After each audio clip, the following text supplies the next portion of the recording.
최근 모 배우의 가문 자랑이 논란이 되어서 뉴스를 도배하고 있는 사실을 잘 아실 겁니다. 모 TV 프로그램에 참석한 이분이 자기의 가문은 4대째 의사 가문이다 이렇게 자랑을 했고, 특별히 증조부에 대해서 자랑을 할 때 일본에서 의학을 배워서 한국으로 들어와 서양 의원을 개원한 사람으로서 고종 황제를 진료했다, 이러한 이제 자랑을 하다가 누군가에 의해서 친일 행적이 드러나게 되면서 일파만파 입안에 오르내리는 그러한 사건입니다. 저는 친일파 이런 것을 지금 말씀드리려고 하는 것이 아니라, 가문에 자랑스러운 일이 있을 때 어느 누구를 막론하고 자랑하고 싶고 드러내고 싶은 것이 인지상정이라는 말씀을 드리려고 하는 것입니다. 우리나라의 부모들의 교육열이 세계에서 손에 꼽죠. 대단한 교육열을 가지고 있습니다. 그 교육열의 밑바탕에는 우리는 제대로 잘 배우지 못했지만 너희만큼은 잘 배워서 우리의 가문에 빛이 되어다오, 용으로 거듭나다오, 이러한 기대와 보상 심리가 교육열에 담겨 있지 않나 하는 생각이 듭니다. 2002년도에 개봉한 가문의 영광이라고 하는 제목의 영화가 있습니다. 제법 흥행을 하게 되어져서 후속작들이 계속 나왔는데요. 가문의 위기, 가문의 부활, 가문의 귀환, 가문의 순환 등등등등 해서 여러 후속작들이 나왔어요. 그런데 이 첫 번째 작품인 가문의 영광을 보시게 되면 그 배경이 조폭 가족이 배경입니다. 주먹 하나로 일구어내서 이러저러하게 기업을 번듯하게 세웠는데, 다른 건 다 가졌는데 학력이 너무 딸리는 거예요. 그래서 거기 부모 밑에 아들이 셋이 있고 막내딸이 있는데, 이 오빠 3명이 우리 막내딸만큼은 좋은 학력을 가진 배우자를 만나게 해야 되겠다 해서 작전을 짜서 결국에는 결혼하게 만드는 그런 과정을 그린 코믹 영화입니다. 그런데 그 영화의 핵심이 모든 사람의 마음에는 가문의 영광에 대한 갈급함이 있다, 이것이 핵심인 것이죠. 우리 가문도 좀 누군가에게 자랑할 만한 그런 가문이면 좋겠다라고 하는 것입니다. 오늘 본문의 말씀에 그와 비슷한 상황이 등장합니다. 먼저 말씀에 묵상할 수 있는 영적인 교훈들을 살펴보기 전에 그 배경을 보게 되어지면, 장소는 갈릴리 지역입니다. 1절을 보시게 되면 그 후에 예수께서 갈릴리에서 다니시고 유대에서 다니려 아니하심은 유대인들이 죽이려 함이로라. 유대 지역에서는 유대인들이 예수님을 죽이려고 하는 살해 음모를 계속 꾸미고 있기 때문에 거길 가지 아니하시고 갈릴리를 주 사역 무대로 삼고 계셨다는 것을 알 수가 있습니다. 이 이야기는 나중에 보시게 되면 예루살렘이라고 하는 큰 도시가 아닌 비하여 상당히 시골스러운 그곳에서 예수님이 사역하셨다는 것을 암시하고 있는 것입니다. 시간적으로 보시게 되면 초막절 근처라고 하는 것을 알 수 있는데, 2절을 보시면 유대인의 명절인 초막절이 가까운지라 이렇게 돼 있어요. 유대인들에게는 많은 절기가 있는데 그 중에 대표적으로 3대 절기라고 하면 유월절, 맥추절, 초막절, 이렇게 3개가 있습니다. 이 3대 절기 때에는 어디에 살고 있든지 이스라엘 백성이라고 하면 그 절기 때에 전부 예루살렘으로 모여서 함께 절기를 지키도록 되어 있습니다. 그러니까 초막절이 가까이 왔다라고 하는 것은 많은 사람이 예루살렘으로 이동하게 되어질 것을 우리로 알게 해주는 말입니다. 여기에 이제 본문 안에 등장하는 인물이 예수님과 예수님의 동생들입니다. 3절을 보시게 되면 그 형제들이 예수께 이르되 할 때 형제들은 예수의 형제들을 말하는데 예수님이 장남이시고 그 뒤로 동생들이 제법 많이 있습니다. 성경에서 나타나고 있는 동생의 숫자를 헤아려 보면 성경상으로 볼 때는 최소 6명 이상이라고 하는 것을 알 수가 있습니다. 마가복음 6장 3절에 보면 그 이름들이 등장하는데요, 이 사람이 마리아의 아들 목수가 아니냐, 야고보와 요셉과 유다와 시몬이 예수님의 동생들로 나타나 있고요, 그 다음 그 누이들이 우리와 함께 여기 있지 아니하냐 할 때 누이들이라고 하는 복수를 통해서 최소한 누이들이 2 이상이 된다는 것을 알 수 있어요. 그래서 총 최소 7남매 그리고 그 이상이라고 하는 것을 알 수가 있습니다. 그런데 예수님과 이 동생들 사이에 대화가 오고 가는 것이 오늘 본문의 내용인데요, 여기에서 우리가 찾아볼 수 있는 영적인 교훈들을 제가 몇 가지 말씀을 드리면서 오늘 말씀의 제목이 가문의 영광인데요, 마지막 결론 부분에서 과연 신앙인이 세워야 할 영광스러운 가문은 어떠해야 하느냐 하는 부분을 결론적으로 말씀을 드리도록 하겠습니다. 그러면 오늘 본문에서 우리가 찾아볼 수 있는 영적인 교훈들 가운데 첫 번째, 믿는 것과 아는 것이 하나가 되어야 한다 하는 것입니다. 이것은 지난 주일에 제가 이미 말씀을 드렸어요. 떠나는 자와 남는 자 이렇게 말씀을 드리면서 남는 자란 믿는 것과 아는 일에 하나가 되는 성숙한 사람이다 이렇게 말씀을 드렸죠. 이 근거가 사도 바울이 에베소 교회 성도들에게 편지한 에베소서 안에 들어있죠. 에베소서 4장 13절 다시 한번 보시게 되면 우리가 다 하나님의 아들을 믿는 것과 아는 일에 하나가 되어 그래야만 온전한 사람을 이루어 그리스도의 장성한 분량이 충만한 데까지 이룰 수 있다고 말씀합니다. 여기 온전한 사람은 성숙한 사람이라고 말씀을 드렸죠. 예수를 믿는 것과 아는 일에 하나가 되어질 때 하나가 되면 될수록 성숙한 사람이라는 것입니다. 그러면 우리가 믿기는 하는데 알지를 못한다, 또는 알기는 하는데 믿지를 못한다, 이런 경우는 어떻게 될까 생각해 보시면 예수를 잘 알아요. 그런데 안 믿습니다. 그러면 불신앙이라고 말합니다. 그래서 죄 싹슨 사망인 영벌을 피하지 못하게 돼요. 아무리 예수에 대하여 잘 알고 있어도 예수님을 믿지 않으면 영벌에 처할 수밖에 없어요. 반대로 믿기는 잘 믿는데 알지를 못해요. 그러면 어떻게 될까요? 이런 신앙을 가리켜서 맹목적 신앙, 맹신이라고 말하죠. 마치 천국 가는 열차를 타야 되는데 아무 열차나 잡아 타고 천국 가겠지 하고 앉아 있는 것과 다름이 없는 것입니다. 수없이 많은 열차 중에 천국행 열차를 타야 천국을 가는 거죠. 예수를 믿어야 천국을 간다라고 할 때 그것을 정확히 알아야 하는 겁니다.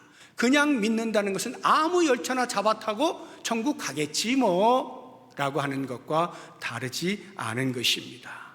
그러면 오늘 본문에 등장하는 동생들은 어디에 해당되느냐? 전자에 해당됩니다. 예수를 잘 아는데 믿지는 않아요. 예수를 잘 안다는 것은 뭐 너무나 당연한 거 아니겠어요? 부모 밑에서 어렸을 때부터 자랐잖아요. 함께 생활했잖아요. 제법 장성할 때까지 아버지 요셉이 목수일을 했으니까 그거 아마 배우면서 같이 자라지 않았겠어요? 그러면 그 동생들이 자기의 큰형, 큰오빠, 장남, 성품이 어떠한지, 삶의 태도가 어떠한지, 습관은 어떠한지, 어투, 말투 이런 것들은 어떠한지 하나부터 10까지 다 알지 않겠습니까? 거기에다가 어느 날 갑자기 장남인데 집안에다가 선언을 하는 겁니다. 저는 지금부터 독립합니다 하고는 집을 떠나는 거예요. 성경은 그것을 공생의 시작이라고 표현합니다만 예수님의 집안에서는 깜짝 놀랐을 거예요. 장남이 집을 돌볼 생각 안 하고 집을 나간다? 자기 일 하겠다고 독립한다? 깜짝 놀랐을 거예요. 그런데 시간이 지나면서 들려오는 소문들 또는 갈릴리 지역에 같이 있을 때 또 만나고 보고 하는 이런 것들을 보면서 예수님이 범상치 않은 것을 보게 된 것입니다. 병자들을 고치죠. 귀신들을 쫓아내죠. 심지어는 죽은 자를 살리죠. 하나님 나라가 이러하다라고 하면서 영적인 교훈들을 설파하죠. 수없이 많은 사람들이 예수님을 따라다닙니다. 이런 것들을 볼 때 이야, 이거 어렸을 때는 그냥 큰형인 줄 알았는데 보통뿐이 아니네. 이렇게 자세하게 예수님에 대해서 알고 있는 거예요. 그런데 그 예수님을 구세주로 믿지는 않죠. 5절 말씀 보시게 되면 이는 그 형제들까지도 예수를 믿지 아니함이로라. 예수를 믿지 않는 것입니다. 그러면 생각을 해보세요. 알기는 잘 아는데 믿지 않아요. 아는 데에 머물러 있는 이 동생들이 예수님께 요청하는 것이 무엇입니까? 범상치 아니한 자기 형을 보고 형, 여기 이 갈릴리 지역 이 총구석에 계속 있으면 안 돼. 출세해. 유대 땅으로 가. 예루살렘으로 가. 거기 사람들이 많이 모이잖아. 거기서 웅지를 펼쳐. 이렇게 이야기하는 거예요. 3절 보십시오. 그 형제들이 예수께 이르되 당신이 행하는 일을 제자들도 보게 여기를 떠나 갈릴리를 떠나 유대로 가소서. 예루살렘으로 가세요. 스스로 나타나기를 구하면서 4절 스스로 나타나기를 구하면서 묻혀서 일하는 사람이 없나니 이 일을 행하려 하거든 자신을 세상에 나타내소서. 세상에 나타내 뭐예요? 출세라는 거예요. 우리가 보니까 형은 여기 있을 사람이 아니에요. 빨리 가서 넓은 데 많은 사람 앞에서 당신이 어떠한 사람이라고 하는 것을 알리십시오. 그러면 지금보다 훨씬 더 높은 자리에 오를 것이고 많은 사람이 따르게 될 것입니다 하고 적극적으로 넓은 곳으로 가서 웅지를 펼치라고 지지하는 것처럼 보입니다. 그런데 가만히 들여다보면 그 안에 그들 자신의 욕망이 숨겨져 있는 것을 우리는 얼마든지 발견할 수 있습니다. 그들이 주장하는 것은 이런 거예요. 형님 정말 잘났으니까 그 잘남을 마음껏 활용하세요.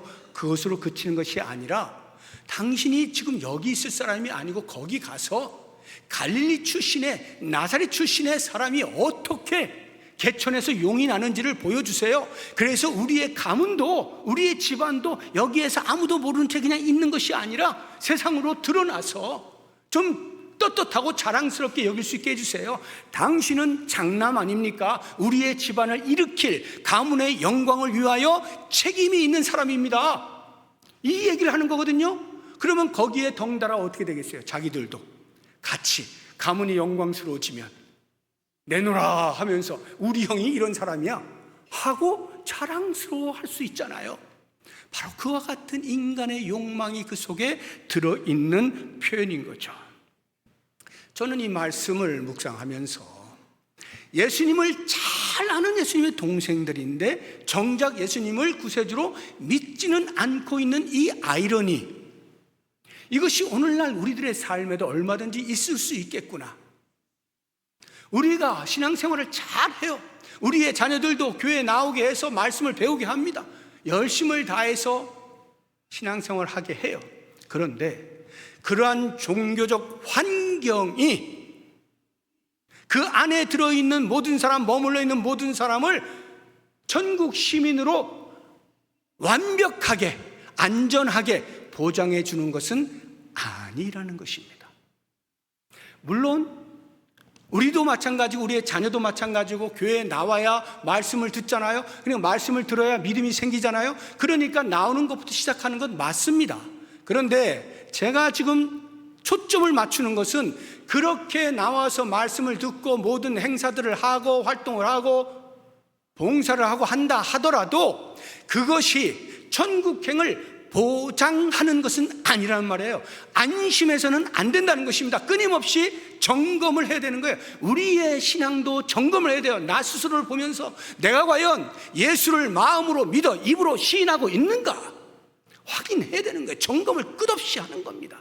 내 자녀가 비록 주일학교 잘 다니고 아주 성실해 보여도 정말 그들이 마음속에서 예수를 믿어 입으로 시인하고 있는지 살펴보아야 하는 거예요.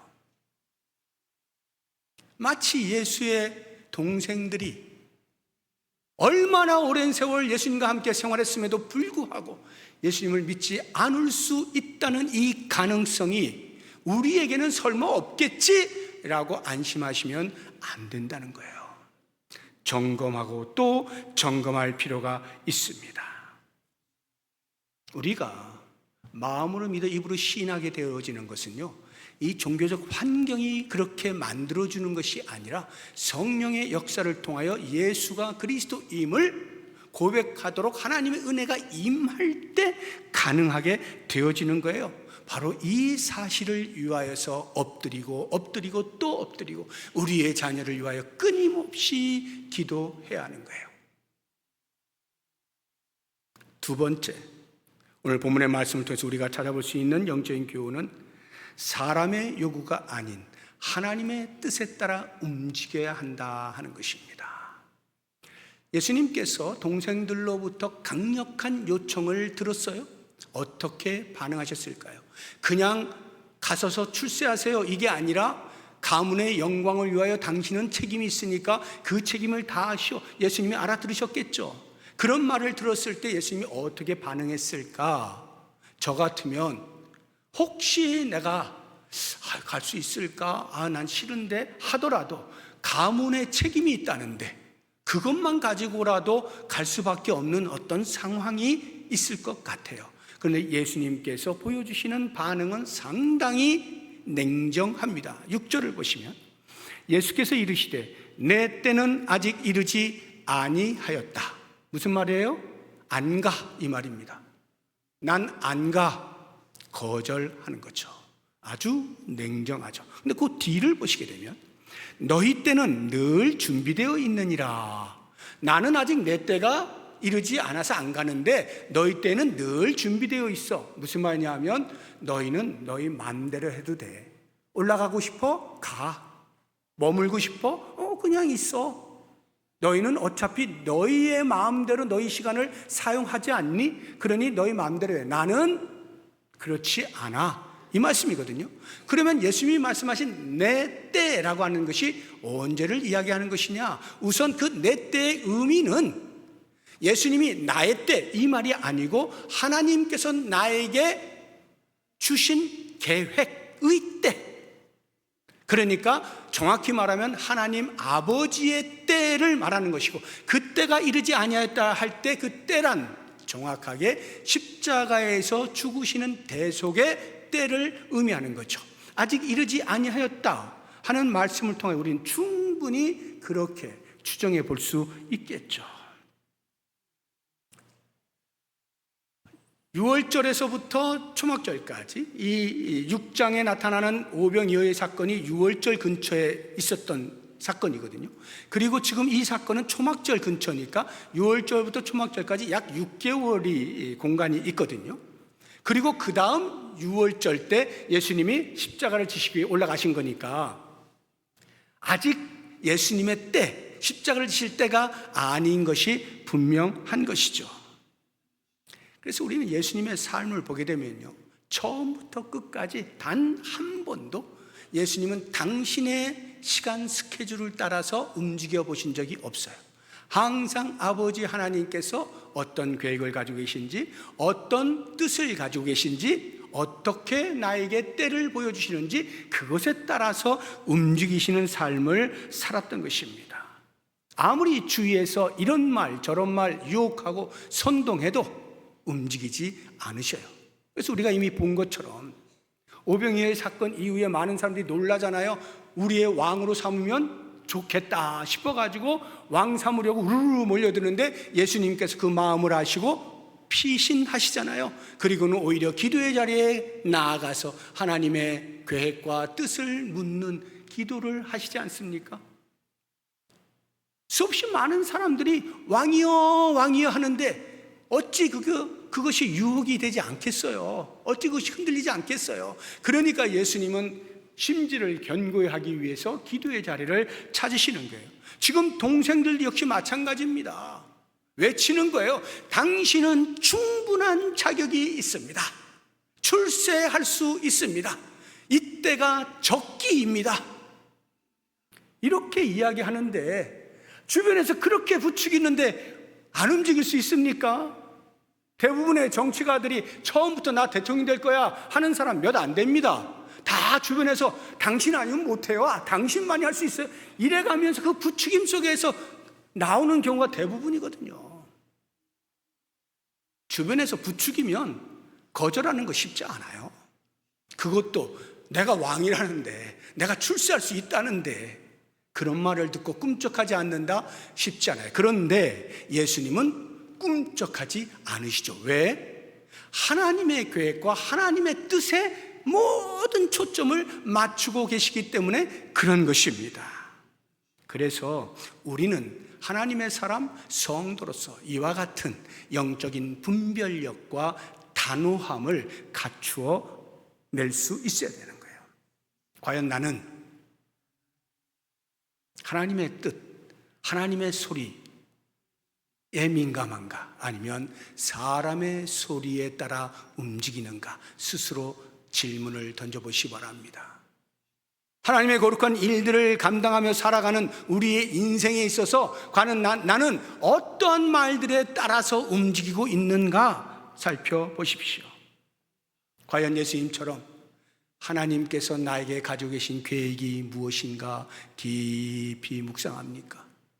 하나님께서 나에게 심어놓으신 뜻과 비전이 무엇인가 살펴보십니까? 과연 하나님의 때가 언제인지에 대하여 관심을 두고 살펴보십니까? 아니면 내 귀에 바로 들려오는 그런 소리에 흔들 거리십니까? 믿음이라고 하는 것은 나의 시간, 내 마음대로 다스리며 사는 것이 아니라 하나님의 계획과 하나님의 시간표에 따라서 움직이며 살아가는 것이 참된 믿음이에요. 우리가 정말로 참 믿음을 가졌다, 성도다라고 하면 모든 우리의 삶의 시간표를 주님을 신뢰하는 겁니다. 주님이 나에게 가지고 계신 그 시간이 완벽하다, 그 계획과 뜻이 완벽하다 신뢰하면서 그것을 끊임없이 묻고 찾는 일에 열중할 수 있어야 하는 거죠. 세 번째로 본문에서 우리에게 찾을 수 있는 영적인 교훈은 출세가 아니라 십자가가 영광이라는 것이에요. 우리는 출세를 해야 영광스럽잖아요. 뿌듯하잖아요. 자랑스럽잖아요. 그런데 예수님께서는 그것에 관심이 없으셔요. 세상에서 뛰어난 것에 관심이 없으셔요. 원래 그것을 위하여 이 땅에 오신 분이 아니기 때문입니다. 그러다 보니까 동생들이 간절히 원하는 그런 것에 상관없이 예수님은 오히려 세상과 충돌하시는 삶을 사십니다. 세상의 죄악에 대하여 지적하고 질책하시는 거예요. 그러니까 당연히 세상으로부터 미움을 받을 수밖에요. 7절 보십시오. 세상이 너희를 미워하지 아니하되 나를 미워하나니 이는 내가 세상의 일들을 악하다고 증언함이라. 예수님은요, 이 땅에 오셔서 세상의 비위를 맞추지 않으셨어요. 세상이 듣기 원하는 말들 찾아서 하시지 않았어요. 오히려 세상이 듣기 싫어하는 말, 죄를 지적하고 책망하고 참 진리가 어디에 있는지에 대하여 강력하게 선포하셨어요. 그래서 알아듣지 못하는 사람들을 향해서는 독사의 자식들아 욕을 해가시면서까지 강력하게 질책하셨습니다. 우리는 세상에서의 영광이라고 하면 소위 말하는 성공을 말합니다. 우리 자녀가 좋은 대학을 들어가는 것, 좋은 직장에 들어가는 것, 높은 지위에 오르는 것, 많은 돈을 모으는 것, 이런 것들이 우리의 머릿속에는 온통 세상의 영광으로 가득 차 있어요. 맞습니다. 그것들이 세상의 영광의 내용이에요. 그런데 예수님은 이 땅에 오셔서 그런 것들에 아무런 관심을 갖지 않으십니다. 그리고는 오히려 그와는 정반대의 길처럼 보이는 십자가의 길, 비아 돌로로사, 골고다 언덕까지 십자가를 지고 걸어가시는 그 고난의 길을 묵묵히 걸어가시는 거예요. 세상에서 말하는 영광스러운 길과는 전혀 다른 길이죠.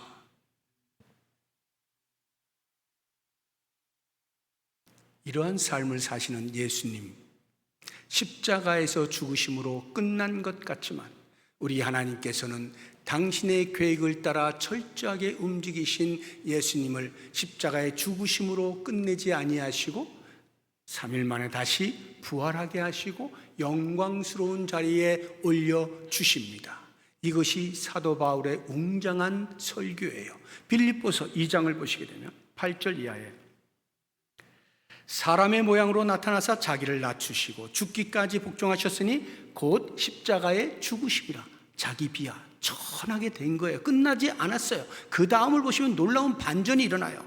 이러므로 하나님이 그를 지극히 높여 모든 이름 위에 뛰어난 이름을 주사 하늘에 있는 자들과 땅에 있는 자들과 땅 아래에 있는 자들로 모든 자들로 모든 무릎을 예수의 이름에 꿇게 하시고, 하나님께서 주시는 영광이야말로 진정한 영광 아닙니까? 우리가 그렇게 애를 써서 움켜쥐려고 하는 이 땅이 말하는 영광, 그것은 잠깐 사라지는 거예요. 우리가 100년을 산다 해봐야 영원히 사는 삶에 비하면 점도 안 돼요. 그 점도 안 되는 짧은 시간에 누릴 영광의 모든 시간과 재물과 에너지를 쏟는다면 이처럼 어리석은 일이 어디 있습니까? 영원히 살게 되어지는 그 시간 속에서 영광스럽게 사는 것이야말로 참 지혜 아닙니까? 하나님께서 우리에게 그 지혜를 알게 하셨잖아요. 예수 그리스도를 믿어 그리스도께서 걸어가신 십자가의 길, 날마다 나를 부인하고 나의 십자가를 지고 예수의 비아 돌로로사 고난의 길을 묵묵히 따라가는 이것이야말로 하나님께서 영광스럽게 하실 것이라는 약속의 말씀이 예수를 통하여 이미 성취가 되었고 우리에게 보장해 주시는 말씀 아니냐 하는 것입니다. 그렇다고 한다면 이제 우리의 마음속에 이 말씀을 가지고 도전을 해야 되죠. 제가 언젠가도 말씀을 드렸지만 이런 말씀을 드리면 한편 이런 생각이 자꾸 드는 거예요. 아니, 세상에서도 출세하고 예수님도 잘 믿고 이렇게 될 수 있지 않을까요? 될 수 있습니다. 될 수 있어요. 세상에서 출세하는 사람들 가운데에서, 세상의 영광을 옮겨진 사람들 가운데에서 예수께서 걸어가신 십자가의 길을 따라가는 사람들 적지 않습니다. 그런데 제가 지금 말씀드리는 것은 그게 쉽지는 않습니다. 생각만큼. 왜 쉽지 않느냐? 세상에 출세하면요, 영광스러운 그 자리에 차지하게 되면요, 십자가의 길을 걷는 것이 어색해져요. 불편해져요. 괜스레 멀리하고 싶어요. 자꾸만 편한 자리, 높은 자리, 대우를 받는 자리가 좋아지는 겁니다. 그러다 보니까 섬김의 자리로 내려가기가 쉽지 않아지는 거예요. 나는 원치 아니하는데 나도 모르는 사이에 그렇게 자꾸만 내가 원치 않는 길로 가게 될 수 있어요. 그래서 만약에 여러분 출세하십니까? 돈 많이 버셨습니까? 주의 영광을 위해서 그 돈을 쓰십시오. 여러분의 자녀들이 높은 지위에 올랐습니까? 자랑하는 것으로 그치지 마시고 너는 그 자리에서 낮고 소외된 자들을 향하여 어떻게 섬겨야 할지를 알아야 한다. 가르쳐 주십시오. 이것이 십자가의 길을 따라가는 사람의 모습이에요. 그러한 강력한 도전이 없이는 가지게 될 때, 높은 자리에 있게 될 때 나도 모르게 거기에 안주하고 싶은 마음이 생기기 마련이에요. 그래서 십자가의 길을 자꾸 회피하게 되는 거예요. 그러므로 여러분, 내 십자가의 길을 걸어가는 일에 방해가 되어지는 출세거리가 있습니까? 뭘 선택하시겠어요? 출세를 놓을 수 있어야 돼요. 그런데 이게 쉽지 않다 이 말이에요. 왜? 이건 당장 눈에 보이거든요.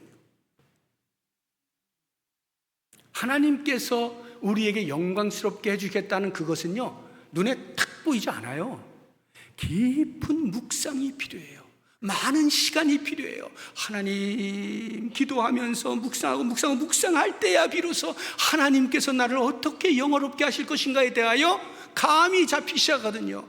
그런데요, 세상에서 주는 영광은 바로 보이니까 이거 놓치면 큰일 날 것 같거든요.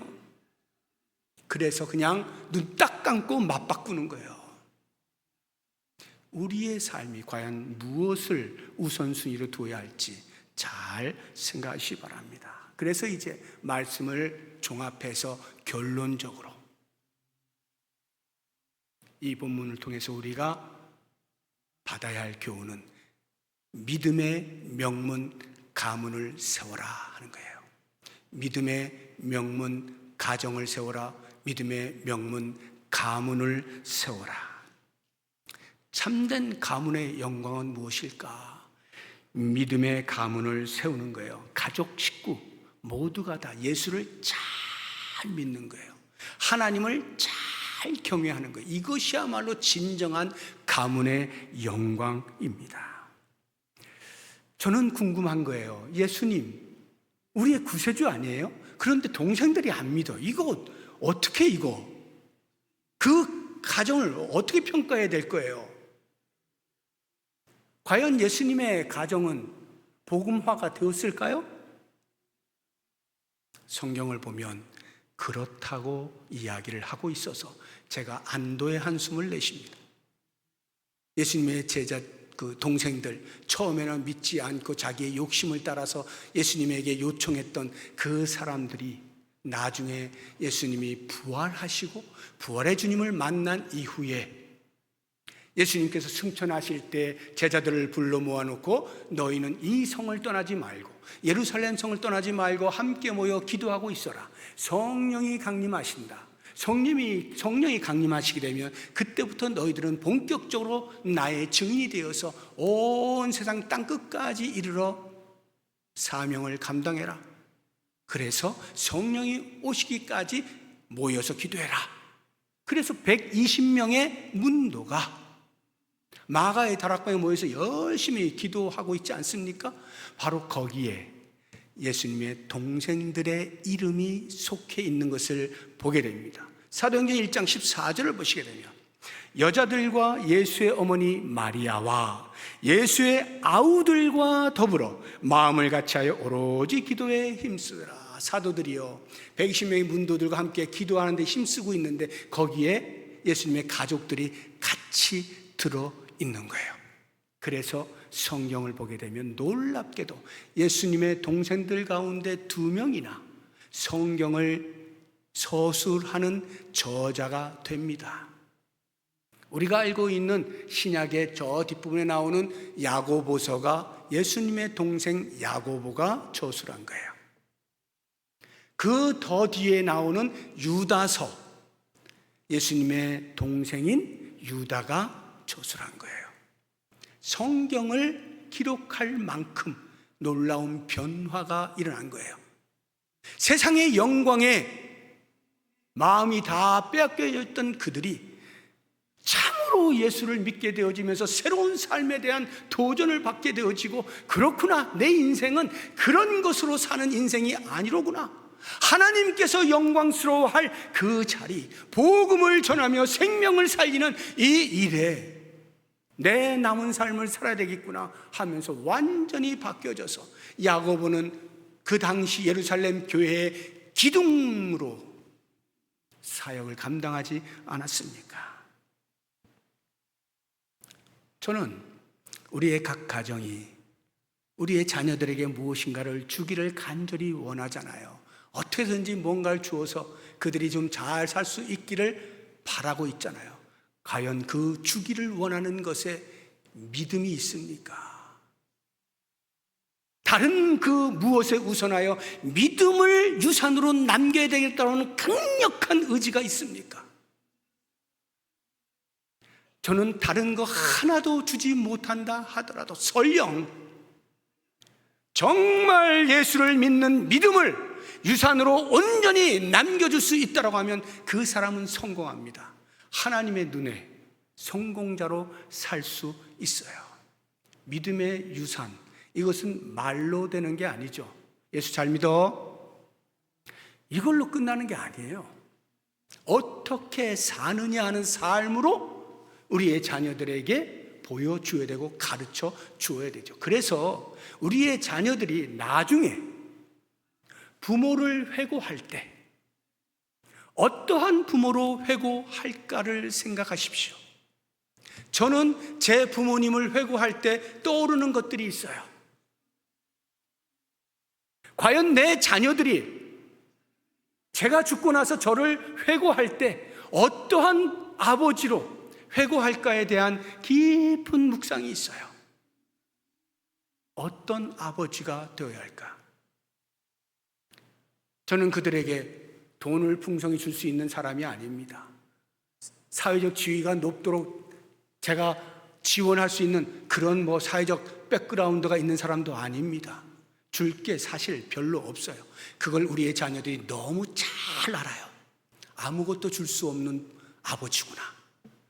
한 가지가 있죠. 믿음이죠. 믿음의 전수. 나는 너희들에게 믿음을 유산으로 남긴다. 저는 떳떳해요. 아이들에게 부끄럽지 않습니다. 믿음을 유산으로 남기겠다. 너희들 잘 간직하고 너희 대에서 멈추지 말고 너희의 자녀들을 향하여 똑같이 믿음을 유산으로 남길 수 있도록 해라. 그래서 우리 가정이 나와 내 집은 여호와를 섬기겠노라 고백했던 여호수아처럼 그러한 가정이 되자, 그러한 가문이 되도록 하자. 이것이 제가 제 자녀들에게 할 수 있는 유일한 힘이에요. 감사하게도 자녀들이 잘 받아들여서 불평하지 않습니다. 아빠가 나한테 해준 게 뭐야? 이런 말 한 번도 한 적 없어요. 믿음으로 자랄 수 있게 해주셔서 감사합니다. 이런 표현을 하죠. 사랑하는 여러분, 여러분의 가정에 과연 정말로 믿음을 전수하고자 하는 강력한 열망이 있느냐 이 말이에요.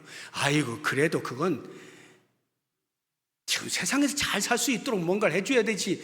믿음은 그건 가지면 좋은 거고 아니면 어쩔 수 없고 강제로 할 수 없는 거니까 이러고 대충 관대하게 넘어갑니까? 믿음은 강제할 수는 없는 거예요. 그러나 적어도 우리의 마음에 간절함이 있느냐 이 말이에요. 적어도 우리의 마음에 우리의 자녀들이 믿음으로 잘 자라야 할 텐데, 믿음으로 살아야 할 텐데, 그 다음 후손들에게도 믿음을 전수해 주어야 할 텐데 간절한 마음이 있느냐 이 말입니다. 그래서 믿음의 명문 가문이야말로 우리가 추구해야 될 진정한 영광이다. 이 사실을 꼭 기억하시면서 많은 것 물려주시되 그 무엇보다 우선하여 믿음을 유산으로 물려주어서 믿음의 명문 가정, 믿음의 명문 가문 세워가시는 우리 모든 성도님들 되시기를 주의 이름으로 축복합니다. 오늘 말씀을 생각하시면서 같이 몇 가지 기도 제목을 가지고 기도하도록 하겠습니다. 예수님을 믿는 것과 아는 일에 하나가 되어 성숙한 사람으로 살게 해주십시오. 기도하시고요. 사람의 말보다 하나님의 계획과 뜻을 분별하여 행동하게 해주십시오. 날마다 나를 부인하고 내 십자가를 지고 겸손히 예수님을 따르게 해주십시오. 기도하시고요. 하나님을 경외하는 가정이 되어 믿음의 명문 가문을 세워가게 해주십시오. 기도하시고 이제 마지막 다섯 번째로 이제 잠시 후에 출발하게 되어질 열매 공동체 수련회, 성령으로 충만한 수련회 되게 해주십시오. 우리 다 같이 간절한 마음으로 통성으로 기도하겠습니다. 하나님 아버지, 감사합니다. 예수를 믿어 구원에 이르게 하여 주신 것 감사합니다. 내가 예수님을 믿는 것과 예수님을 아는 일에 하나가 되기를 원합니다. 온전한 사람, 성숙한 사람으로 그리스도의 장성한 분량이 충만한 데까지 이룰 수 있도록 도우시기를 간절히 소망합니다. 아버지, 수없이 많은 사람의 말들이 귓전을 때립니다. 나는 과연 하나님의 계획, 하나님의 뜻, 나를 향하신 하나님의 때에 관심이 있습니까? 거기에 내 모든 시선을 고정하며 살펴보고 있습니까? 원하옵나니 사람의 말에 휘둘리지 않게 하여 주시고, 주님께서 원하시는 주님의 시간표를 신뢰하고 그 시간표를 따라서 성실하게 순종하며 살아갈 수 있는 복이 있게 하여 주시옵소서. 세상의 영광보다 주님께서 걸으신 십자가의 길, 고난의 길을 묵묵히 따라가기를 원합니다. 날마다 나를 부인하게 하여 주옵소서. 나의 십자가를 지게 하여 주옵소서. 주님이 걸으셨던 그 길을 따라가면서 이것이야말로 주께서 우리를 영광스럽게 하시는 길인 것을 알고 기꺼이 자원하여서 십자가의 길을 갈 수 있도록 도와주옵소서. 그렇게 살아가면서 우리의 가정이, 우리의 가문이 믿음으로 전수되어져 갈 수 있는 믿음의 명문 가정이 되도록 축복하시기를 원합니다. 아버지, 다른 그 무엇으로 우리가 자랑하지 않게 하여 주시고, 세상에 없어질 영광에 휘둘리지 않게 하여 주시고, 주님께서 영광스럽게 하실 바로 그 영광을 찾아 기꺼이 내 모든 삶을 드리게 하시고, 그렇게 우리의 자녀들에게 가르치게 하시고, 우리의 후손들에게 계속해서 믿음을 유산으로 물려줄 수 있는 복이 있게 하여 주시옵소서. 그리하여서 오직 하나님께서 보시고 기뻐하시고 끝까지 사랑하실 아름다운 믿음의 가문을 세워가도록 축복하여 주시옵소서. 이제 잠시 후면 열매 공동체에서 수련회를 떠납니다. 하나님, 비록 짧은 시간 1박 2일이지만 준비된 시간들 속에서 주의 말씀을 통하여 이 사회 속에서 과연 어떠한 삶을 살아야 할지 몸부림칠 수 있는 시간 되게 하여 주시고, 성령이 말씀하실 때 민감하게 반응할 수 있는 시간이 되게 하여 주시고, 이 사회 속에서 믿음으로 우뚝 설 수 있는 계기가 될 수 있는 귀한 수련이 되도록 축복하여 주시옵소서. 싸우고 예수님의 이름으로 기도드립니다. 아멘. 하나님 감사합니다. 말씀 속에서 우리에게 들려주시는 음성을 귀 기울여 듣습니다. 순종하게 하시고 하나님께서 영광이라 말씀하시는 것에 관심을 가지고 초점을 맞추어 믿음의 명문 가정을 세워갈 수 있는, 믿음의 명문 가문을 세워갈 수 있는 우리 모두가 되게 하여 주옵소서. 예수님의 이름으로 기도드립니다. 아멘.